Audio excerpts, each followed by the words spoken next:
Boa noite, você que está assistindo a TV Novo Tempo, você que está em casa. E boa noite, público animado, pessoal alegre de Porto Alegre. Oh, coisa maravilhosa. Nós estamos aqui em Porto Alegre para a gravação do programa O Clamor da Meia-Noite. Essa é a primeira temporada da série Armagedon, são 2 temporadas, e a gente está aqui com esse pessoal animado, alegre. A gente tem tido muita chuva aqui em Porto Alegre, mas esse pessoal vem com chuva ou sem chuva. Muito bem, vamos então começar a nossa viagem pelo Apocalipse, ou pelas profecias, e vamos começar de novo comparando o Apocalipse com Daniel, e o nosso texto de início é Daniel 3, você pode abrir a sua Bíblia, começar a acompanhar, mas eu não vou ler o iniciozinho, depois eu vou ler um texto lá na frente, e a gente encontra em Daniel 3 o rei Nabucodonosor, e ele mandou construir uma enorme estátua, parecida com o sonho que ele tinha. Ela tinha 60 côvados de altura e 6 côvados de largura, medida bíblica isso, 30 metros de altura e 3 metros de largura. 30 metros é muito, muito, muito alto. 30 por 3. Uma estátua enorme, muito, muito grande. Toda de ouro, demonstrando a pujança do rei, do reino de Babilônia e de Nabucodonosor. Nabucodonosor era mesmo exagerado, o ego dele era aumentado. Nabucodonosor era aquele tipo de gente que é muito dono da situação. Tem muita gente que sofre de autoestima baixa, e tem muita gente que sofre de autoestima alta. É ou não é? Tem muita gente que sofre de autoestima alta. E Nabucodonosor sofria de autoestima alta. Em outras palavras, Nabucodonosor se achava. Não demorava muito para ele poder cair nesse problema, cair nesse erro. E Nabucodonosor construiu aquela estátua toda de ouro. Agora, Nabucodonosor, eu quero fazer um parêntese a respeito disso. Porque ela tinha 60 côvados e 6 côvados. O número 6 representava em Babilônia o número do Deus menor, e o número 60 o Deus maior, e o número 600 ele representava todo o panteão de deuses de Babilônia, o que junto, somado, curiosamente dava o número 666. Isso antes de ter sido escrito o Apocalipse, mas intimamente ligado com a cultura e com a religião de Babilônia. E Babilônia, eu já disse para você em casa, Babilônia é um nome chave para a gente entender o Armagedon. Então a gente deve guardar isso bem, porque Babilônia tinha esse 6 enraizado nele. Então Nabucodonosor colocou aquela estátua e chamou todo mundo para adorar, e quando tocasse a trombeta, todos deveriam se inclinar diante da estátua. E ele fez aquela cerimônia, todos vieram diante da estátua, e quando as trombetas tocaram, todos se ajoelharam, menos os 3 amigos de Daniel. Daniel, de novo, não estava nessa situação, os 3 estavam. E eles não se ajoelharam diante daquela estátua. Eles se recusaram a se ajoelhar e a adorar aquele Deus de Babilônia. E eu fico pensando assim, Nabucodonosor chamou os 3 e disse para eles o seguinte. Agora eu quero que você abra a tua Bíblia em Daniel, no capítulo 3. Olha como é que ficou a situação. Verso 15. Os homens enciumados vieram até Nabucodonosor e disseram: Rei, majestade, tem 3 camaradas que não se ajoelharam. O povo todo se ajoelhou, mas aqueles 3 não. Verso 15. Verso 14, falou Nabucodonosor e lhes disse: é verdade, ó Sadraque, Mesaque e Abdenego, que vós não servis a meus deuses, nem adorais a imagem de ouro que eu levantei? Ele perguntou para vocês: é verdade que está acontecendo isso? Vocês não estão servindo o meu Deus, não estão adorando a imagem que eu levantei, representando o império babilônico? Agora, pois, estai dispostos, e quando ouvirdes o som da trombeta, do pífaro, da cítara, da harpa, do saltério, da gaita de fole. Prostrai-vos e adorai a imagem que fiz, porém, se não a adorardes, sereis no mesmo instante lançado na fornalha de fogo ardente. E quem é o Deus que vos poderá livrar das minhas mãos? Uau, Nabucodonosor era um camarada muito ousado mesmo, muito abusado. Agora vê, Nabucodonosor, ele tinha no coração dele um certo apreço pelos três e por Daniel. Ele tinha um certo respeito, porque Nabucodonosor desejou dar uma segunda chance para eles. Ele poderia já ter acabado com os três, exterminado os três. Mas sabe quando você promete um castigo para o seu filho, você não quer castigar? Você prometeu, mas está na hora de castigar. Principalmente quando você prometeu um castigo duro demais, que vai doer demais em você aplicar no seu filho.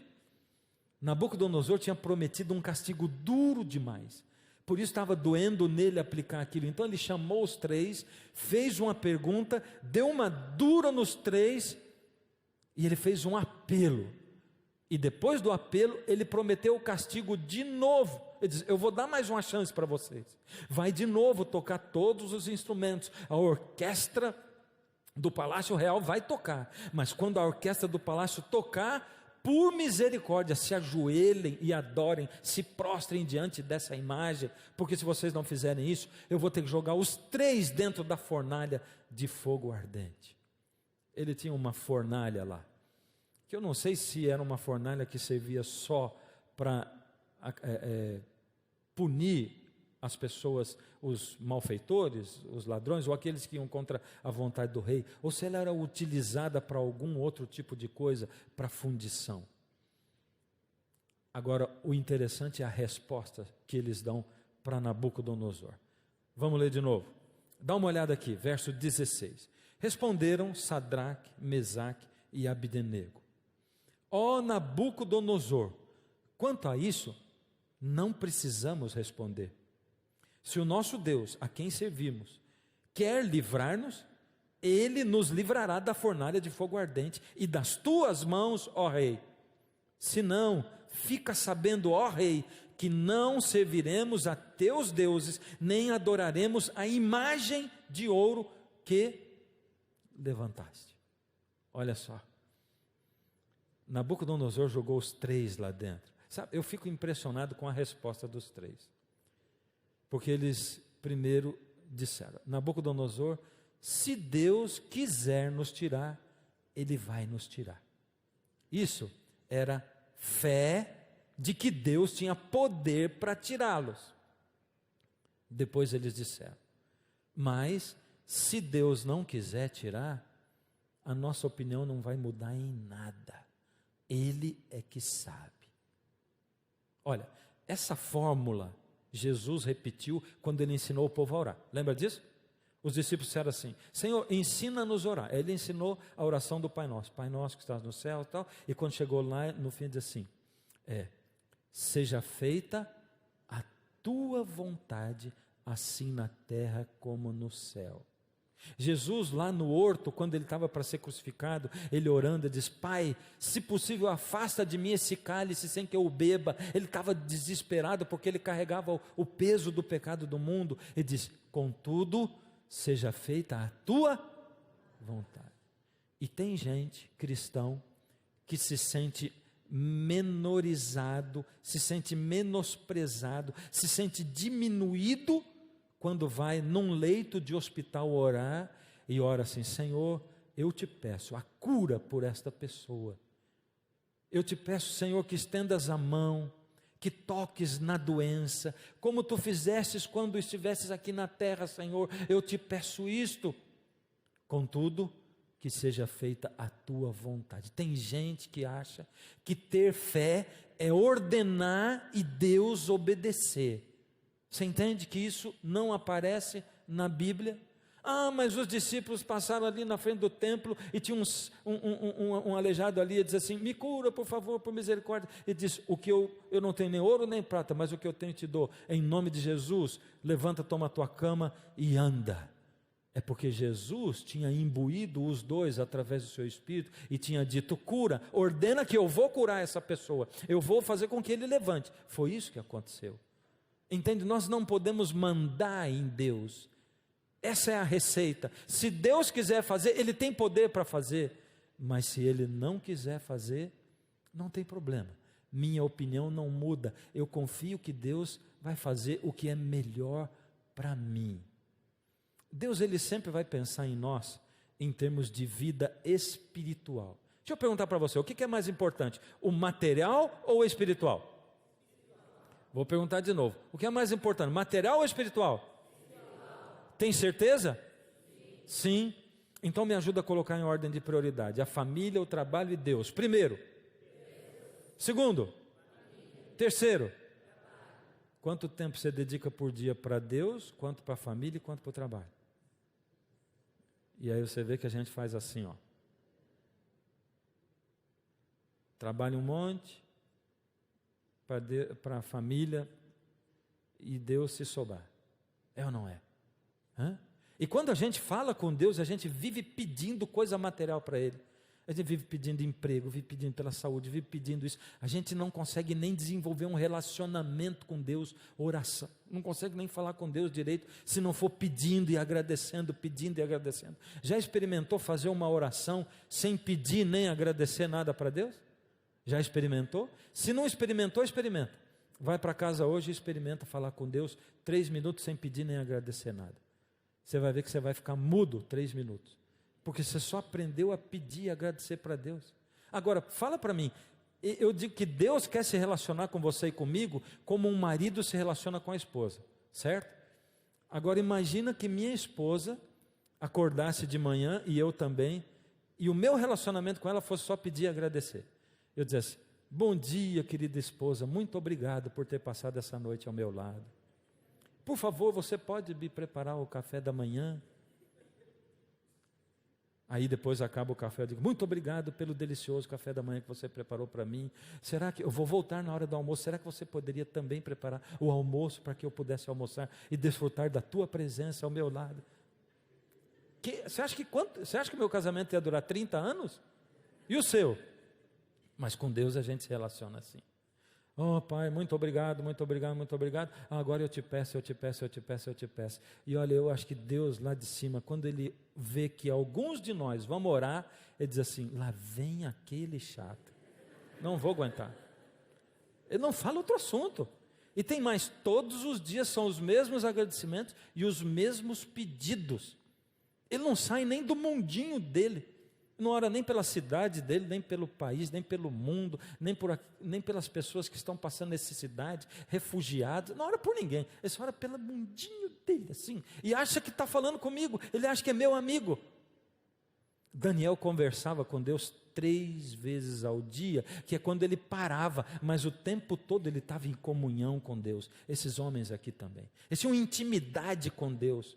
Por isso eles priorizaram o espiritual. O espiritual é o que mais vale. Em algum momento da sua vida, se Deus tiver que escolher entre deixar você morrer num acidente e ganhar a vida eterna, porque você está preparado naquela hora para morrer e vai ter eternidade, ou você ser liberto no acidente, mas você viver mais um pouco e se separar de Deus e perder a vida eterna, Ele vai escolher deixar você morrer naquele acidente. Você está entendendo? Por isso eles disseram assim: se Deus quiser salvar, Ele salva. Se Ele não quiser, a nossa opinião não muda. Nós não precisamos nem responder. E eles foram para a fornalha e Deus quis libertá-los. Por isso, o próprio Jesus esteve lá dentro. E quando você lê a sua Bíblia, quando você abrir sua Bíblia em casa, você vai ver que Nabucodonosor diz assim: não foram 3 que nós jogamos lá dentro? E quem é aquele quarto que tem a aparência do Filho de Deus? Uau! A aparência do Filho de Deus. É porque Nabucodonosor conseguiu, mesmo sendo pecador, reconhecer que quem estava lá dentro era o próprio Cristo, sem nunca ter visto Cristo. É por isso que eu digo para você: quando você se expõe à luz da presença de Deus e ao poder de Deus na sua vida, Deus opera. E pode ser uma pessoa dura. Pode ser alguém ateu, pode ter o coração duro em relação a Deus. Não tem jeito. Deus vai falando aqui, vai falando aqui, vai falando, Ele vai trocando e vai tocando, e não tem jeito. Ele vai chegando de você, vai chegando no fundo da sua alma, Ele vai tocando você. Você diz assim, não, mas espera aí, como é que eu estou sendo tocado por essa coisa? E a pregação da palavra, ela é uma loucura. Pensa bem, no mundo qual nós vivemos hoje, as pessoas pararem para ouvir alguém ficar falando de Bíblia, para pregar. A pregação da palavra é uma loucura. E existe diferença entre pregação e pregação. Porque a pregação da palavra é quando a palavra está na pregação. Quando a pregação tem conteúdo, quando ela traz o conhecimento bíblico, que é o conhecimento de Deus. Aqueles homens foram libertos por Deus. Pergunta agora para vocês, presta atenção, que hoje vocês estão devagar. Mas vocês são alegres.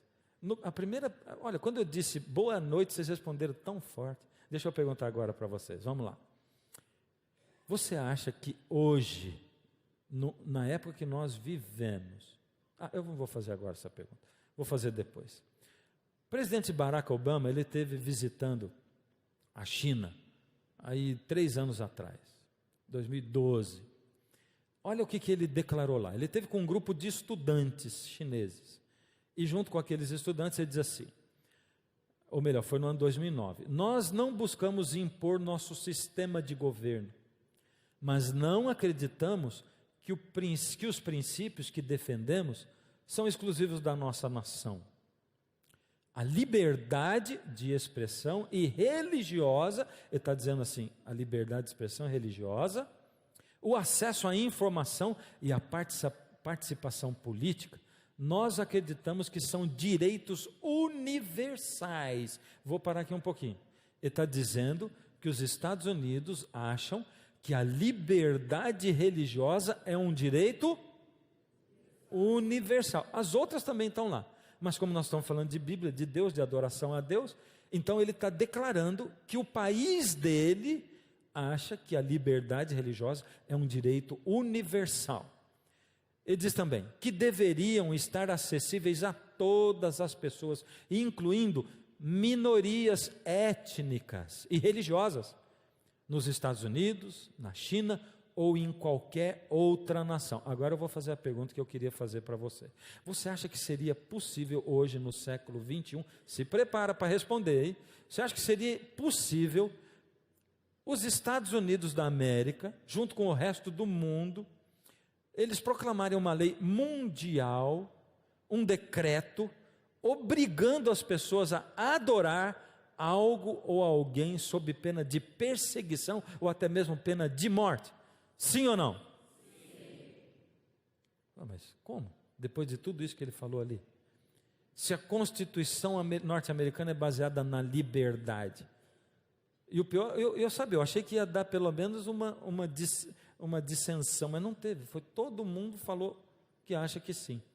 Você acha que hoje seria possível isso? Sim ou não? Sim.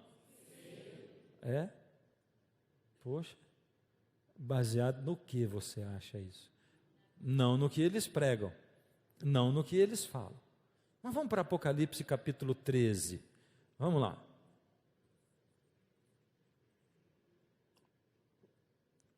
Apocalipse capítulo 13.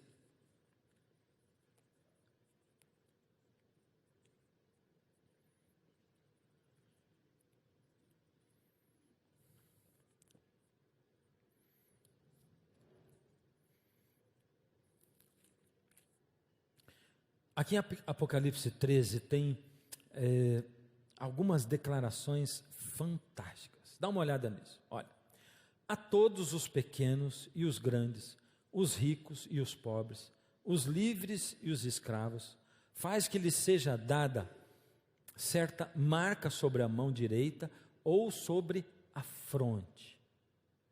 Isso aqui tem Apocalipse 13. Você lembra no último programa o que a gente falou sobre Apocalipse 12, 13 e 15?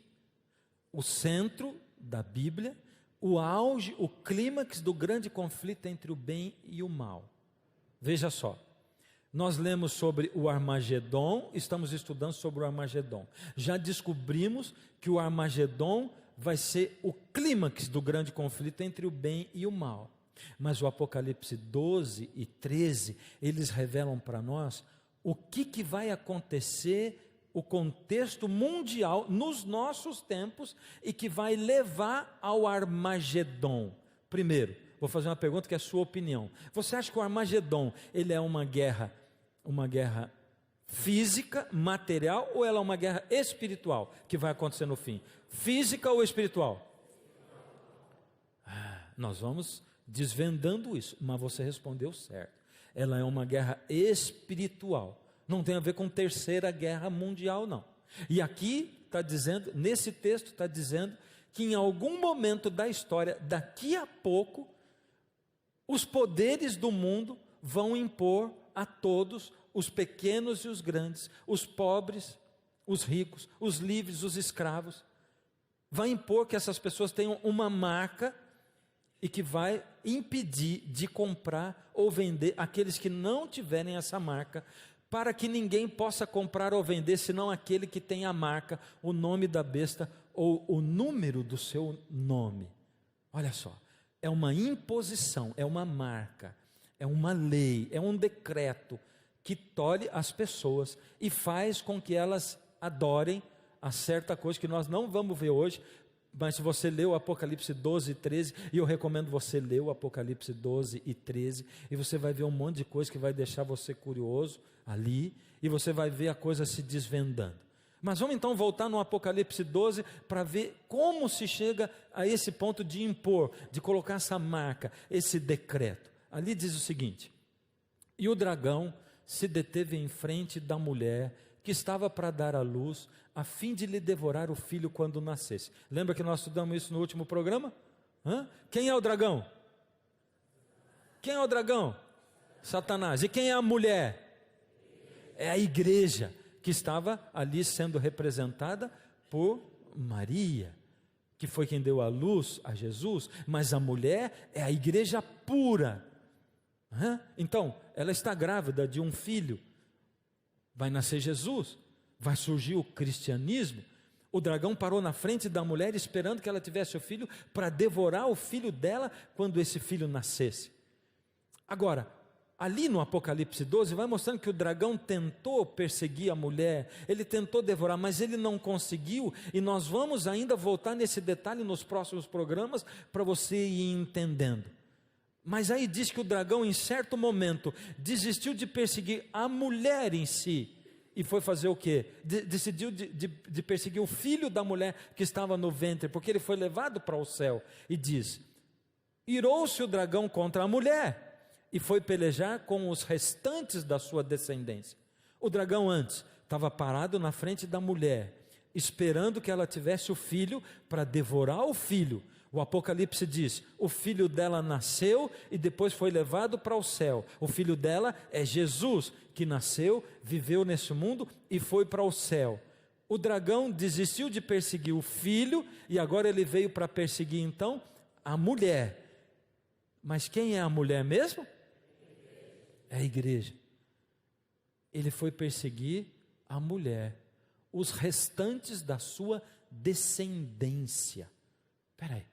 Quer dizer que a igreja verdadeira, aquela igreja que Jesus fundou lá com os apóstolos, ela tem uma descendência. Já sei, são todas as pessoas do mundo que falam no nome de Deus. São ou não são? São? Sim ou não? Ele está dizendo os restantes. Será que são todos que falam no nome de Deus? Será que são todos os que falam no nome de Jesus? São esses? Não. Então vamos dar uma estudada. Quem são esse povo? Ou quem é esse povo? Que características têm essas pessoas? Quem é a descendência da mulher? E para isso a gente tem que voltar lá no Gênesis. Quando Adão pecou e Deus fez para ele vestimentas de pele de cordeiro, lembra? Fez o Senhor Deus vestimenta de pele de cordeiro e os vestiu. E depois Deus disse para Adão: toda vez que você pecar, você vai trazer um cordeirinho, confessa o seu pecado sobre a cabeça dele. O cordeiro representa Jesus, ele é o evangelho do Antigo Testamento. Quando o cordeiro morrer, significa que Jesus vem morrer no seu lugar. E Deus ensinou isso para Adão. Adão ensinou para os 2 filhos dele, sim ou não? Sim, ensinou. Mas o que aconteceu com Caim e Abel? Caim matou Abel, ele decidiu se desviar de Deus. Porque com Deus é assim, depois que o pecado entrou no mundo, é você quem escolhe, eu que escolho. Você vai dizer assim, eu escolho Deus, ou eu não escolho Deus. É simples assim, está na sua mão, é você que sabe o que você faz. Deus apresenta para você a verdade, você olha para as coisas, e diz, eu escolho, ou eu não escolho, eu quero, ou eu não quero. Olha o que aconteceu depois que Caim matou Abel, ficou só Caim. Aconteceu o seguinte, viveu Adão 130 anos e gerou um filho à sua semelhança, conforme a sua imagem, e lhe chamou Sete.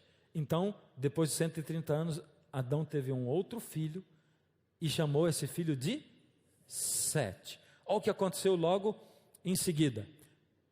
A Sete nasceu-lhe também um filho, ao qual pôs o nome de Enos. Daí se começou a invocar o nome do Senhor. Caim se separou de Deus e Sete se achegou a Deus. Interessante. Então agora tinha 2 linhagens. Tinha a linhagem de Caim, que não queria saber de Deus, e tinha a linhagem de Sete, que servia a Deus, adorava a Deus e invocava o nome de Deus. Então a descendência da mulher começou a ser chamada na Bíblia, no início do mundo, de os filhos de Deus. Esse era o povo que tinha o cordeiro. Esse povo era o povo que confessava os pecados sobre a cabeça do cordeiro. Esse povo era o povo que buscava a Deus para o perdão do seu pecado e que obedecia aquilo que Deus dizia. Esses eram os filhos de Deus, descendência da mulher, a descendência verdadeira dos filhos de Deus. Agora, em Gênesis 3, diz o seguinte: porém inimizade entre ti e a mulher, entre a tua descendência. Deus está falando isso aqui para quem?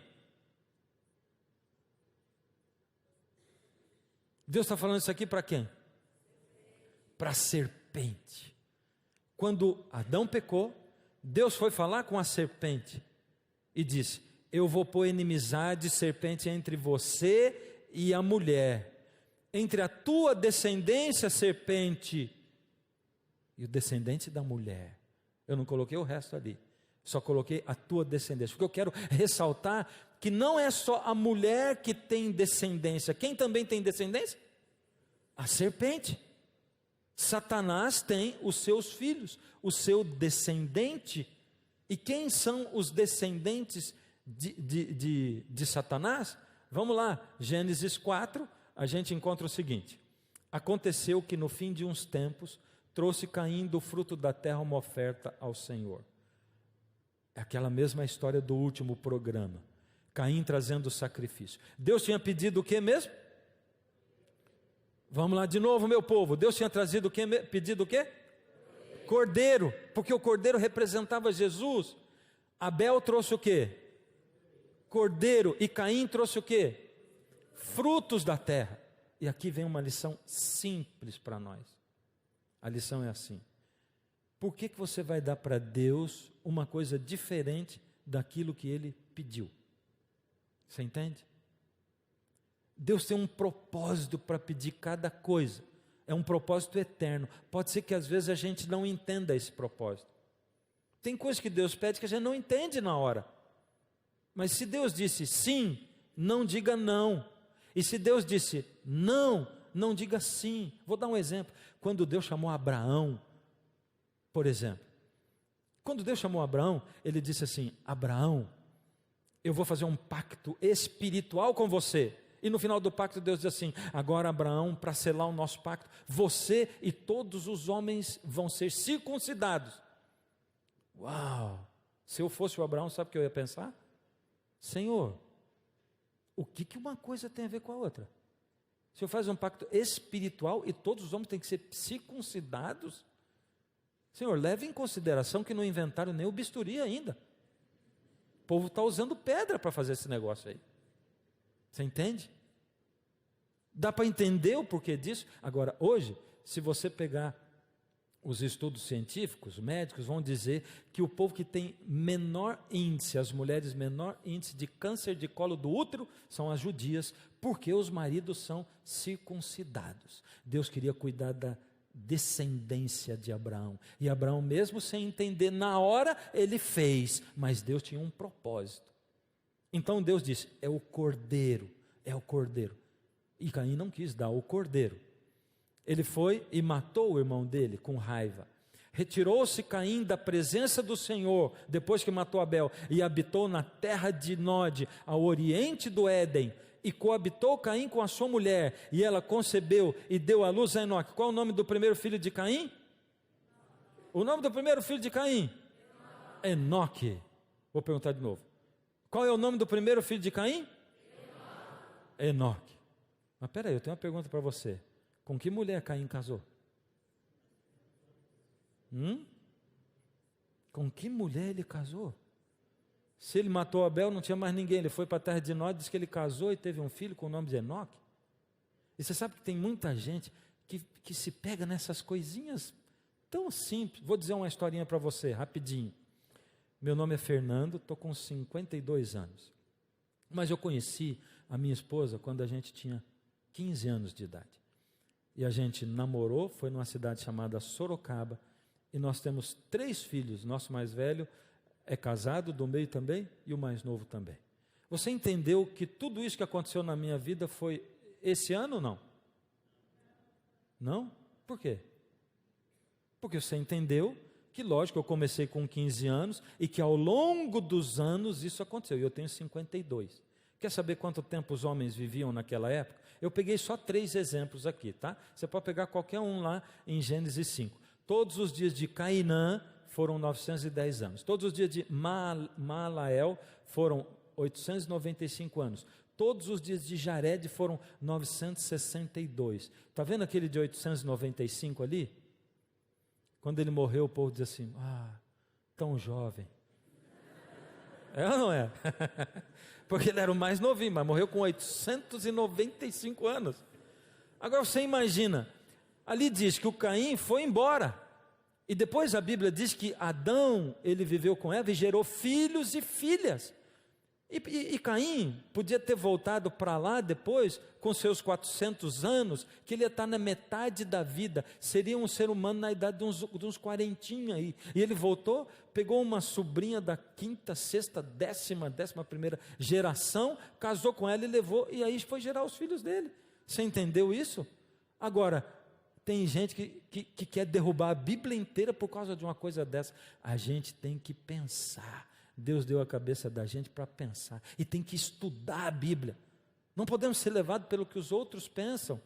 Agora a Bíblia diz o seguinte: e coabitou Caim com sua mulher, ela concebeu e deu à luz a Enoque. Presta atenção nesses nomes agora, hein? Nos nomes. Deu à luz a? Oh, maravilha de resposta. Enoque.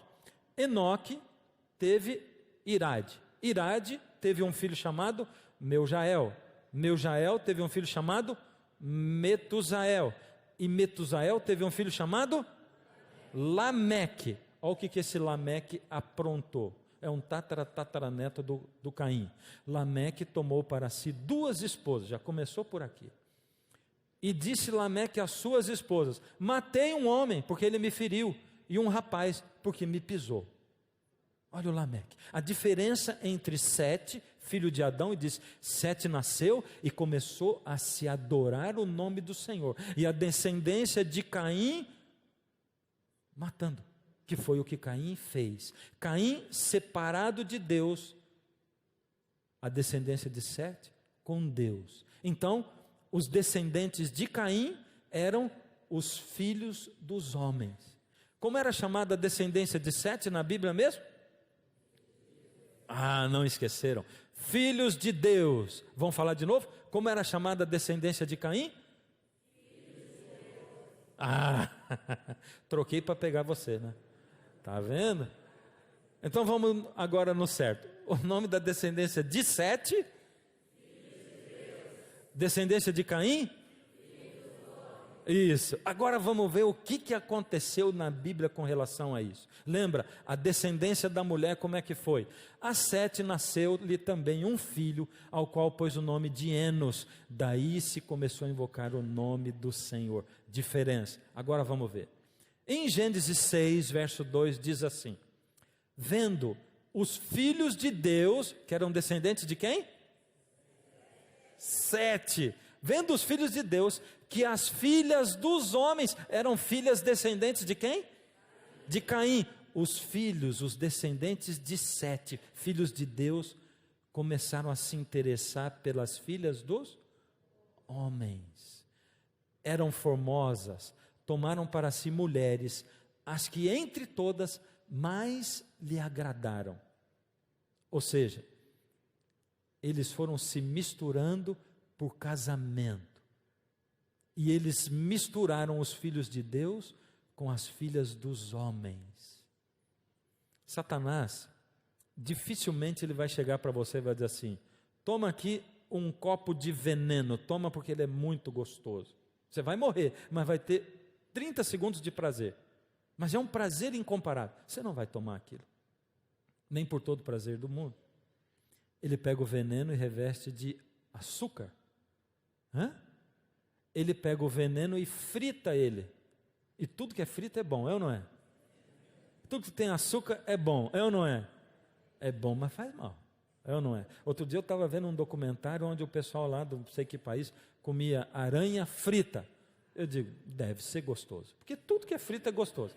Você pegou um treco assim e fritou couve-flor. Frita couve-flor, é gostoso. Você entendeu? E a couve-flor cruazinha assim, eu tenho que me esforçar para comer. Eu como, mas eu tenho que me esforçar para comer, porque ela não precisa de um... Aí o pessoal diz, mas bem temperadinho já tem o gosto do tempero. Mas vamos voltar no assunto, né? Agora veja, ele reveste o sexo do pecado. Sexo é pecado? Lógico que não. Foi Deus quem criou o sexo. Ele abençoou Adão e Eva e diz assim: crescei e multiplicai-vos, enchei a terra. Mas ele abençoou o sexo dentro do casamento. E você pode dar risada, você pode dizer, mas isso é retrógrado, acha e tal. Mas se você olhar para as famílias que têm pessoas que acreditam nisso e que seguem isso, você vai ver gente muito mais feliz por muito mais tempo, vivendo uma família estruturada, porque a família é a base de tudo. Então, os filhos dos homens, os filhos de Deus, desobedeceram a Deus, e eles foram se casar com quem não tinha estrutura. E sabe o que aconteceu? O verso seguinte da Bíblia diz: e o Senhor disse, o meu espírito não continuará com o homem, visto que ele é todo mal, ele só viverá 120 anos, e Deus anunciou o dilúvio aí. Você sabe por que Deus anunciou o dilúvio? Porque toda a raça humana se contaminou. A partir daí, não tinha mais filhos de Deus e filhos dos homens. A partir dali, tudo se misturou. E quando os filhos dos homens se misturam com os filhos de Deus, só sobra os filhos do homem. Só sobra a descendência da serpente. E a Bíblia diz, Deus procurou no mundo um homem justo. E ele encontrou um. E o nome dele era Noé. Noé. E eu gostaria muito de falar para vocês sobre evidências científicas, arqueológicas de um dilúvio universal. Como eu gosto disso. Mas não dá, porque o nosso assunto é Armagedon. Mas para quem acha que dilúvio é balela, vai estudar. E você vai encontrar que Deus alimenta a nossa mente para a gente acreditar no dilúvio e saber que ele aconteceu. Aliás, é muito difícil negar a existência dessa catástrofe mundial, tanto em arqueologia como historicamente também. Mas Deus teve que mandar o dilúvio, você sabe por quê? Para salvar o evangelho. Porque se Deus deixasse, Noé morreria, os filhos dele se corromperiam também, e nós não estaríamos aqui. Jesus ia ter que ter voltado lá atrás. Então ele teve que salvar o evangelho, e o evangelho ficou dentro de um barco, de uma arca. E depois tudo começou de novo. E você vê que lá depois de novo, o que aconteceu? Se separou de novo, porque Cão, filho de Noé, se separou de Deus. E de novo começou o povo a separar. E a coisa que você vê é que sempre, a grande maioria se desvia de Deus. E a minoria fica do lado de Deus. Sempre é assim. Sempre. O texto diz assim: irou-se o dragão contra a mulher e foi pelejar contra os restantes da sua descendência, os que guardam os mandamentos de Deus e têm o testemunho de Jesus. Isso é o que diz o texto. E eu pergunto para você: guardam os mandamentos? Olha que interessante esse texto. Vamos ler de novo. Irou-se o dragão contra a mulher. Lembra o contexto disso aqui? Ele tinha perseguido o filho da mulher, que é Jesus. Jesus foi levado para o céu. Ele olhou, sobrou só a mulher, diz: vou perseguir a mulher. E a Bíblia diz que ele foi perseguir os restantes da descendência da mulher. Quem são os restantes da descendência da mulher? Qual é a característica desse restinho de gente que é da descendência pura da mulher pura, da igreja pura? Ele diz: são aqueles que guardam os mandamentos de Deus e têm o testemunho de Jesus. Duas características, e eu vou terminar com uma pergunta assim: guardam os mandamentos de Deus? A gente não é salvo pela graça? Mas Deus está dizendo que agora, no fim de tudo, quem pertence à igreja pura de Deus guarda os mandamentos de Deus. Os próximos 2 programas eu quero resolver essa questão com você. Pela Bíblia. Nós somos salvos pela graça ou somos salvos por guardar mandamento? É pela graça ou por guardar mandamento? Mas guardar mandamento conta pontos com Deus. Conta ou não conta? Não conta. Não conta. Não conta nenhum ponto com Deus. Nada. Zero. Pela graça sois salvos. Isso não vem de vós. Isso é dom de Deus. Mas então por que diz que eles guardam os mandamentos de Deus? Não é os 10 mandamentos, é? Agora você já até ficou com medo de me responder, né? Estou percebendo. Mas sabe, eu tenho visto na minha vida, nesses 30 anos de ministério pastoral, eu tenho encontrado muitas situações diferentes. Eu encontrei outro dia uma mulher que chegou para mim e que disse assim: pastor, eu estou desesperado, muito desesperado. Sabe por quê? O meu marido me abandonou. Temos 2 filhos, ele me abandonou. E pastor, eu vou dizer para você que eu estou decepcionada com Deus. Porque eu orei, pastor, 3 meses para ele voltar. E não adiantou nada. Não adiantou. Meu marido não voltou. Aí ela disse: aí pastor, eu tenho uma amiga no meu trabalho que ela disse assim: você não tem seu marido porque você é boba. Porque você sabe que eu conheço gente que pode fazer seu marido voltar. Pastor, ela é de uma religião ocultista com forças espirituais, aí coisa assim. E pastor, eu queria tanto meu marido, eu queria tanto, e Deus não me respondeu. Eu estava com tanta raiva de Deus, pastor, que eu fui com ela. E ela me levou para uma mulher que fez um trabalho, um despacho, para o meu marido voltar para mim. Eu quero te fazer umas perguntas. Primeiro, você pagou para essa mulher? Paguei. Quanto? R$900.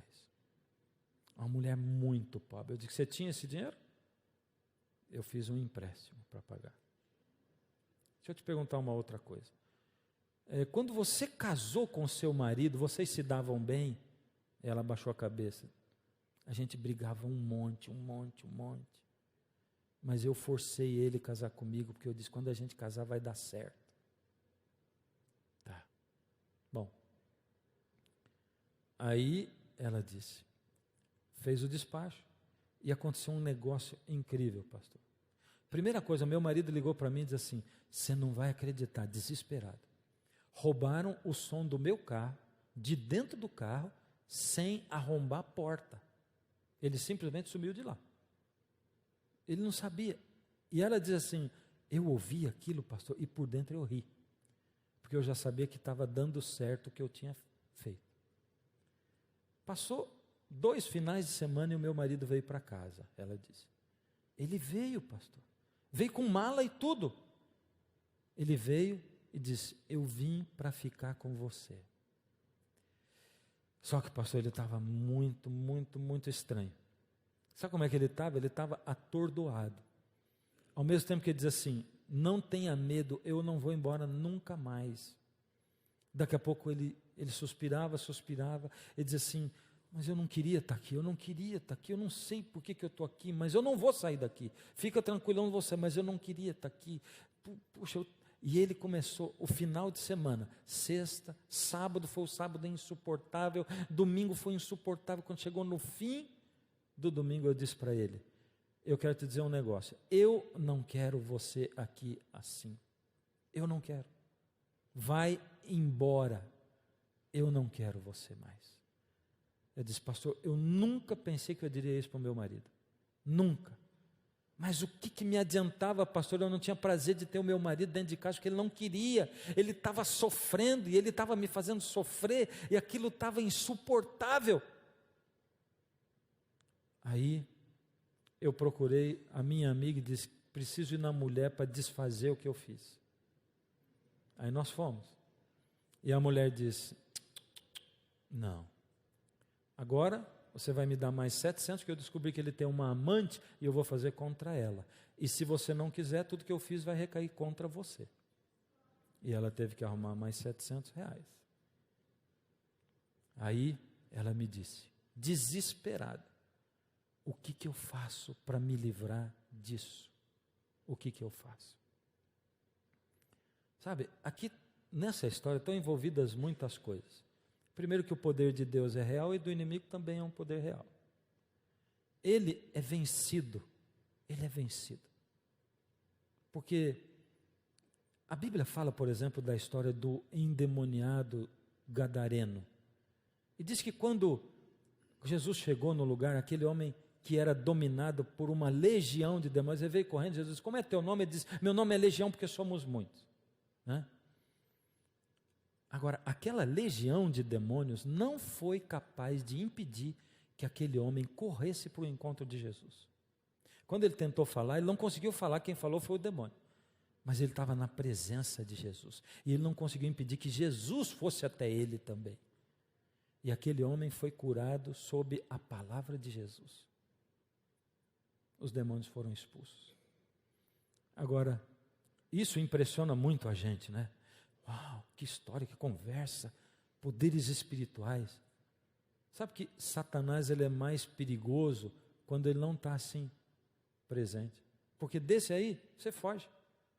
Sabe quando ele é perigoso? Ele é perigoso quando você não está vendo. Ele é perigoso quando você está lidando com os números da tua empresa, para a qual você trabalha, e você sente um desejo incontrolável de pegar um pouquinho. Mas quando você falsifica uma notinha de refeição para ganhar um troquinho a mais, a gente se vende por muito pouco. E é simples hoje, não é? Você nem está com a intenção e pede uma nota e a pessoa diz, é no valor da despesa? Né? Está assim. Quando você olha para alguém que não é a tua esposa com um pensamento impuro, quando você se alimenta na pornografia da internet, ele é mais perigoso. Ele é muito perigoso. Por isso você tem que fazer a sua decisão. A quem você serve? A Deus ou aos homens?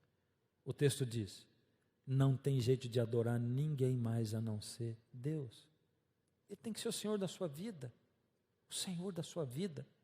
Eu chamei aquela mulher e eu disse assim, você quer mesmo se libertar? Primeira coisa, você vai dar liberdade para o seu marido. Você vai entregar a sua vida para Deus.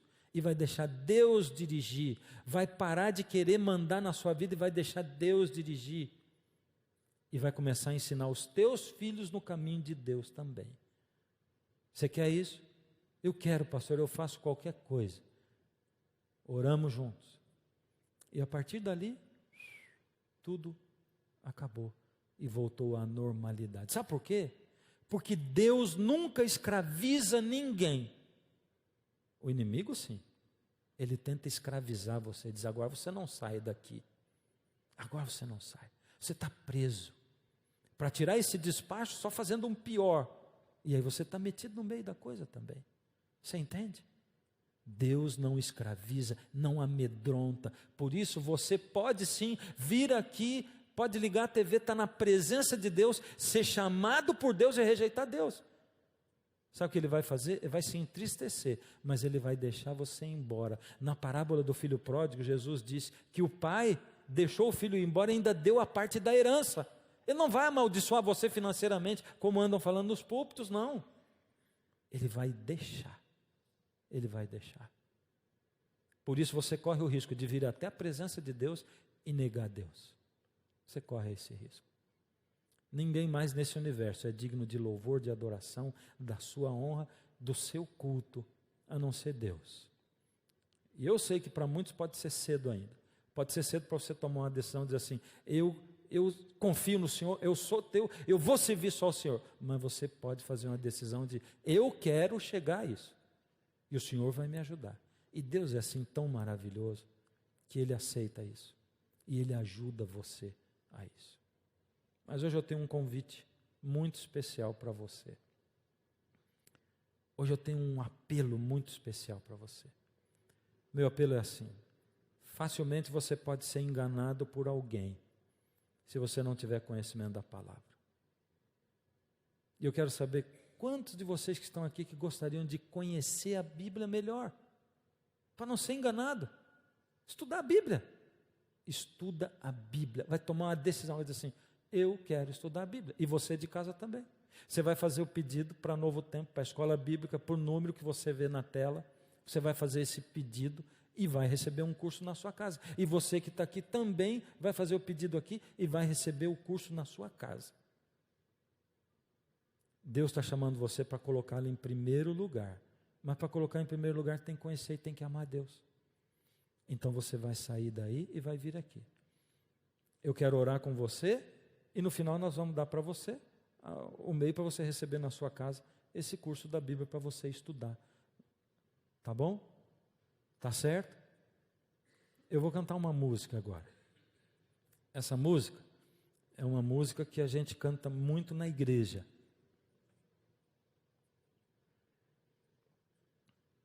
Essa música fala exatamente do tema que a gente falou hoje. Mas enquanto eu canto essa música, o Espírito de Deus vai estar falando com você e vai dizer assim: vem, vem. Aceita estudar a Bíblia. Não fica aí onde você está. Mas eu quero ver você vir já. Começa agora. Aí a música vai tocar. E você que conhece a música, vem, canta junto comigo. Quem vai ser o primeiro que vai vir aqui? Vai aceitar. Eu quero fazer o curso. E nós vamos dar o curso para você.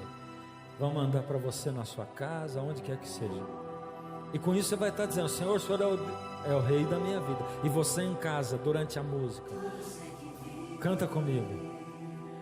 Louve o nome do Senhor, toda criatura se derrame aos seus pés. Ao som da sua voz, o universo se desfaz. Não há outro nome comparado ao grande eu sou. Canta comigo. E mesmo sendo pó, com tudo que há em mim, confessarei que céus e terra passarão, mas o teu nome é eterno. Todo joelho dobrará ao ouvir teu nome, teu santo nome.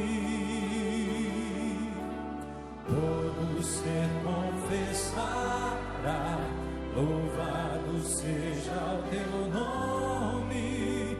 teu santo nome, porque só o Senhor é digno de adoração. Só diante do Senhor nós nos prostramos, só diante da tua majestade é que nós ficamos, só diante do Senhor é que nós cantamos e é o teu nome que nós louvamos. Ó Senhor, recebe esse louvor. Canta comigo. todo ser que vive, louve o nome do Senhor. Toda criatura se derrame aos seus pés, ao som da sua voz, o universo se desfaz. Não há outro nome comparado ao grande eu sou, porque Ele é Deus, e mesmo sendo pó, com tudo que há em mim, confessarei que céus e terra passarão, mas o teu nome é eterno. Todo joelho dobrará ao ouvir teu nome, teu santo nome. Todo ser confessará, louvado seja o teu nome, teu santo nome. Todo joelho dobrará ao ouvir teu nome, teu santo nome.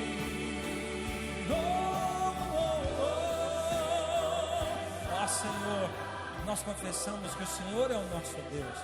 Confessamos, Senhor, que a nossa vida pertence ao Senhor e que a sua graça pode ser derramada no nosso coração e na nossa vida. Com tudo que há em mim, confessarei que céus e terra passarão, mas o teu nome é eterno. Ó Senhor, aceita a entrega do nosso coração. Aceita, Senhor, que quando nós nos rendemos ao Senhor, nos inclinamos diante do Senhor e reconhecemos a sua majestade na nossa vida. Ó Senhor, teu é o senhorio da nossa vida. Aceita essa entrega mais uma vez. Toca, Senhor, todos aqueles seus filhos que em qualquer lugar se entregam ao Senhor, em nome de Jesus. Amém, Senhor.